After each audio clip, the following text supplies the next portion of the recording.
പിന്നെ ഡോക്ടർ ഈ പ്രഗ്നൻസി സമയത്ത് നമുക്ക് ടാബ്ലറ്റ്സ് എടുക്കുന്നതിന് ഒരു പരിമിതി ഉണ്ടല്ലോ. അപ്പോൾ ഈ പ്രഗ്നൻസി സമയത്ത് എന്താണ് മുൻകരുതൽ എടുക്കേണ്ടത് ഈ മോണരോഗത്തിനോട് ബന്ധിച്ച്? ആക്ച്വലി പ്രഗ്നൻസി സമയത്ത് എന്നുള്ളതിന് അതിന് മുന്നേ പ്രിക്കോഷണറി ആയി ചെയ്യേണ്ടത് പ്രഗ്നൻ്റ് ആവാൻ പ്ലാൻ ചെയ്യുന്ന ഒരു കപ്പിൾ. അപ്പോൾ ആ ഒരു ഫീമെയിൽ പ്രഗ്നൻ്റ് ആവാൻ പ്ലാൻ ചെയ്യുന്നതിന് മുന്നേ ബാക്കി നമ്മൾ ഈ ഫോളിക് ആസിഡ് പോലുള്ള സപ്ലിമെൻറ്റ്സ് എടുക്കുമല്ലോ, അതുപോലെ തന്നെ ഇമ്പോർട്ടൻ്റ് ആണ് ഒരു ഡെൻറ്റൽ കൺസൾട്ടേഷൻ എന്നുള്ളത്. പ്രഗ്നൻ്റ് ആവാൻ പ്ലാൻ ചെയ്യുന്ന ഒരു ഫീമെയിൽ ആദ്യം ചെയ്യേണ്ടത് ഒരു ഡെൻറ്റിസ്റ്റിൻ്റെ അടുത്ത് വന്നിട്ട് കൺസൾട്ടേഷൻ ചെയ്യുക എന്നുള്ളതാണ്. ബാക്കിയെല്ലാം കൺസൾട്ടേഷന് ചെയ്തതിന് ശേഷം ഒരു ഡെൻറ്റൽ കൺസൾട്ടേഷനും കൂടി എടുക്കുക. എമർജൻസി ആയിട്ട് ചെയ്യേണ്ട പ്രൊസീജിയേഴ്സ് മുഴുവനും കൺസീവ് ചെയ്യുന്നതിന് മുന്നേ ചെയ്ത് തീർക്കുക. അതുകൂടാതെ ഡെൻറ്റിസ്റ്റ് പറയുന്ന ഇൻസ്ട്രക്ട് ചെയ്യുന്ന ബാക്കി പ്രൊസീജിയേഴ്സ് എന്തെങ്കിലും ചെയ്യാനുണ്ടെങ്കിൽ അതും കൂടി കംപ്ലീറ്റ് ചെയ്യുക എന്നുള്ളതാണ്.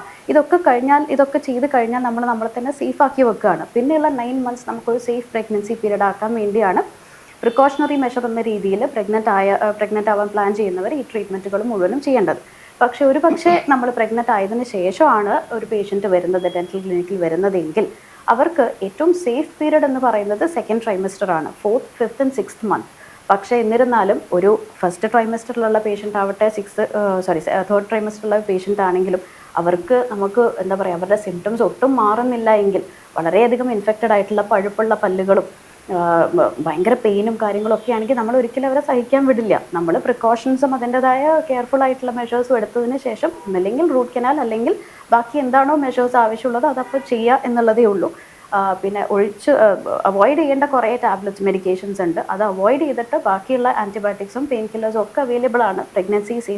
പ്രഗ്നൻസിയിലും സേഫായിട്ട് പ്രിസ്ക്രൈബ് ചെയ്യാൻ പറ്റുന്ന മെഡിസിൻസും ഉണ്ട്, അതും കൊടുക്കുക.